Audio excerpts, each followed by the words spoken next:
One of the greatest crises also brings to us one of the greatest opportunities. One is we realize that climate change is a cycle of events. It's not one ongoing, but an ongoing that will happen again and again. Climate change is certain, survivability is not. Therefore, how do we confront the future?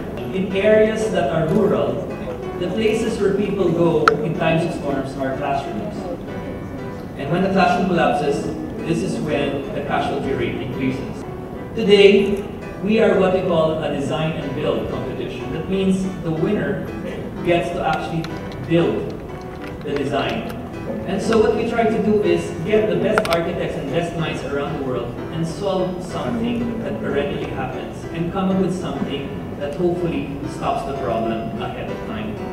Low carbon, low waste, during times of crisis can provide better lives for people who are in the midst of the crisis, whose ability for urban areas to survive climatic shocks, economic dislocations, and economic scarcity can find a new kind of paradigm.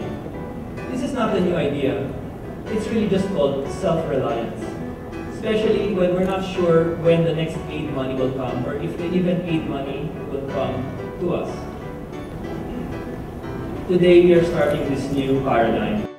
The United Architects of the Philippines is indeed very proud to be part of DAtE, the Design Against Elements Challenge, a competition to design disaster-resilient and sustainable low-income urban communities as a new blueprint for low-carbon and climate-adaptable communities.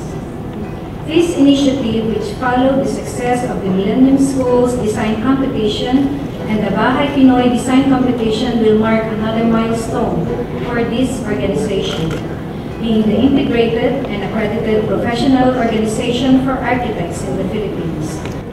This time, Design Against the Elements is poised to continue those initiatives to create smarter, more resilient, and more sustainable structures to keep highly vulnerable communities sheltered and secure.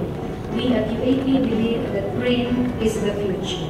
We're in the process now of shaping up the framework strategy on how to be able to respond on a whole-scale basis together with the rest of the world. This contest, this competition, is designed that challenges the artistry and imagination of builders. The word here that we're talking about is sustainability, being sustainable. And it is something that I think it's about time that we do something like this. Because going green, caring about the environment, is becoming something that we need to do rather than something that's nice to talk about. And that's why the City of Taguig is partnering with the various groups who are designing the next generation of urban housing.